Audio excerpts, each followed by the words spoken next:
What's up, everybody? And today we're checking out the Death-Defying mechanics of fighter jet ejections. This is by Inside a Car, although this is inside a aircraft. Check out the channel link down below if you want to watch the original video. Please go over there, give it some love, give it a like, subscribe, all that good stuff. This is going to be interesting. I've always thought, how the hell do these pilots, I'm looking for the word here, how do these pilots not absolutely obliterate their spine when they get ejected from these things? But I guess we're going to find out today, aren't we? If you haven't already noticed, my brain's not working, guys. If you haven't already noticed, we got over £15,000. We were successful with the Kickstarter. We have fully backed it. With the goal was 15,000, and as you can see, we're over 16,000, which is absolutely insane. You can still go and back it if you still want to get yourself some drinks or a hoodie or a t-shirt or all that good stuff. There's actually only one investor spot open. Out of 10 investor spots, 9 have already been sold. So there's one still available there. There's still time to back it. We've got like 11 days still. So check it out if you haven't already. Also, check out Chug, the channel sponsor. Look, they sent one with Morale logo on. These things are amazing. They are made here in the UK by a small business, and they are legitimately fantastic. They were made with sustainable materials. You've got a waterproof handle. They keep your drink cold or hot for a very, very long time. They've got studs on the bottom to protect it. These things are phenomenal. You can get them customized with a free bag, and you get 10% off. Look, they're unreal, aren't they? Unbelievable. Anyways, check it out if you haven't already. Other than that, let's shut up. Let's pull this up, and let's watch some people break the backs. Good Lord. That's insane, that, isn't it? So I waited till about 2,000 feet, which is where I pulled the handle, and I had about less than a second left to live. That's Lieutenant Colonel Pete Smith, an Air Force veteran who spent his 28-year military career as a fighter pilot. Wow. And has experienced an ejection firsthand. In TV and movies, a fighter pilot ejecting from their jet comes across as a cut and dry procedure. In reality, the process is complicated, violent, and leaves most pilots with severe injuries. It sounds horrendous, doesn't it? Like, you're getting ejected from an aircraft that's going at crazy speeds in the middle of nowhere. You're going to be flung all over the place. Your parachute's got to make sure that's going to go out properly. Sounds like a nightmare. About 20 to 30% of fighter pilots experience some sort of spinal fracture as a result. But in most cases, ejection seat technology is the difference between life and death. Yeah, I'm sure it is, but still. So how exactly does this technology work? And what is it like to experience an ejection? It is a complex question. And as a matter of fact, the ejection seat is probably the most complex piece of equipment within a fighter jet. Wow, really? Pull the handle at 0 seconds, the first thing that's going to happen is you just send a signal to essentially start the process of ejecting. This handle, which sits between the pilot's legs, sends an electrical impulse to the aircraft to release the bolts holding the cockpit's canopy in place. Wow. A set of small rockets in the front then push the canopy up and out of the pilot's way. Then, an explosive cartridge underneath the seat goes off to catapult the pilot out of the cockpit. This initiates the seat's rocket boosters, which propel the pilot 100 to 200 feet upward. I mean, he's got to get out the way. It's got to get out of the way in case the aircraft is going in a weird position. It's got to push itself out of the way at a fast speed. It's going to cause damage, isn't it? Sensors within the seat measure the plane's speed and the ambient air pressure to determine whether the pilot is at a low altitude and the parachute needs to be deployed immediately, or whether they're at a higher altitude and the parachute needs to be delayed until they reach thicker air. In the latter case, the seat will still deploy a smaller chute known as a drogue, which helps lower the pilot's rate of descent and stabilize the seat from careening into a deadly spin. Wow. Once the main parachute is deployed, a motor automatically fires, finally releasing the pilot from the seat. This entire process exerts 14 to 16 times the force of gravity on fighter pilots' bodies. That's horrendous. And what about the landing as well? Because if they broke the back and stuff, like, people don't realize, even if you're just doing a regular jump with parachutes, you land pretty hard.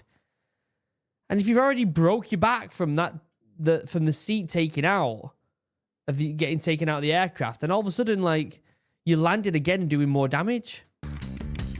If you have time to prepare, you want to prepare. And the best thing to do in preparation for ejecting out of one of these seats is You want to be in position.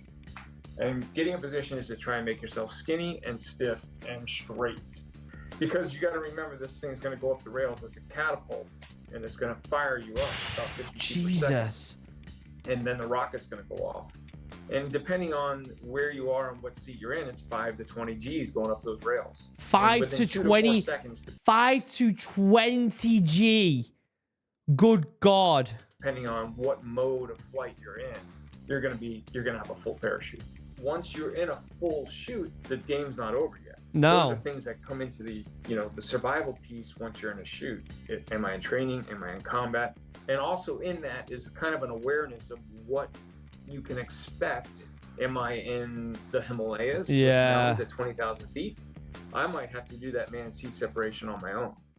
In 2007, Matt, if you're injured already and you've still got to do survival thing, poor, that sounds horrendous. had a harrowing experience while practicing a high-risk flight maneuver during training off the coast of Florida. So essentially, I was low and high speed. I was spatially disoriented. We were fighting over the water at night. And I essentially had rolled this thing inverted and didn't even notice from the visual cues outside that that's what happened to me. Passing Wow. 6,000 feet, I made the decision to continue. We're supposed to get out if we're out of control at 6,000 feet. But I decided to hang with it, and I'm trying to slow down because I was already through 600 knots. That's an incredible speed. 600 knots is equivalent to Jesus. 690 miles per hour. Essentially, if you're above 500 knots, it's about a 90% fatality. Either you're going to get some kind of flailing injuries, or you could snap the neck, or there's lots of things that can go wrong at that high speed. The slower the better. 180 knots is like the perfect speed. So I waited till about 2,000 feet, which is where I pulled the handle, and I had about less than a second left to live. I went on around 400 miles an hour, and for me, what I will say about any ejection, I don't care how slow or how fast it's extremely violent. To this day, How is this guy alive? Legitimately, how did he survive this? That sounds horrendous. It was 2,000 feet? Going 400 mile an hour? Or was it 400 knots? It might have been 400 knots. That's insane speeds. And no wonder he said he only had 1 second left to live. That makes complete sense. I can remember my body position when I went out because it snapped me back to the right. It was taking the air out of my lungs. So it was like you fell out of a tree and got the wind knocked out of you. Oh. The whole thing was less than 9 seconds from recognition to in the water. For me, I was about 60 miles offshore, but it was pitch black out. I couldn't even see my hand in front of my face. Holy shit. So not only that, he's 60 miles from the shore. 60 miles? It could have had damage. He's in the water, which is probably freezing. It's at nighttime. I did have injuries, but you don't know it because you have so much adrenaline pumping through your body. It wasn't until after being rescued, about an hour later by a Navy helicopter. An hour? It was an hour. It was sat there for an hour in the water, struggling. An hour. That Smith would discover he had herniated discs in his neck and back, as well as a torn ACL and MCL. Despite the physical dangers, advancements in technology have led to an average 90% survival rate in all types of ejections. Jesus. And according to Smith, the most dangerous obstacle that remains is hesitation. Yeah. The one thing that can get in the way is this, and that decision. Do I go now? Do I go later? Do I try to save the jet? That's where you get yourself in trouble. You just got to know, and that's why we have these rules. If something goes wrong, I can't hesitate. I got to go. You've got to be willing to pull that handle, you know what I'm saying, and trust it.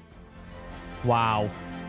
Yeah, I've said it before, I'll say it again. I don't envy pilots. I think that they are, in my opinion, the pinnacle of a trained soldier. They are the top notch. And I get it, there's different variants, right? I was in the Royal Marines, boots on the ground. I knew what I was doing. One of the best in the world with the Royal Marines Commandos. But pilots, man, they're so intelligent. Their decision making is just on another level, isn't it? It's just another level on how switched on they've got to be in every aspect of their lives. It's insane. I'd love to know your thoughts on that. Maybe we could watch some videos of people being ejected at some point. It's just a fascinating situation to be in because you're also basically giving up on an aircraft that's worth tens, hundreds of millions of dollars. And so you're just being like, sorry, guys, just wipe off a couple $100 million from the budget because, you know, I've had to be ejected here. So you got to have that responsibility and know that you're making that right decision, knowing that you're going to, you know, some people are going to be questioning you, was that the right decision to make type of thing. It's unbelievable, that is. Absolutely unbelievable. I'd love to know your thoughts. I will leave a link down below to the original video. Make sure you go over there, give it a like, subscribe, all that good stuff. Check out Morale if you want to be part of the movement. Check out Chug if you want to look like an absolute legend while you're drinking your Morale. And until next time, I love you all. Have a wonderful day. Goodbye.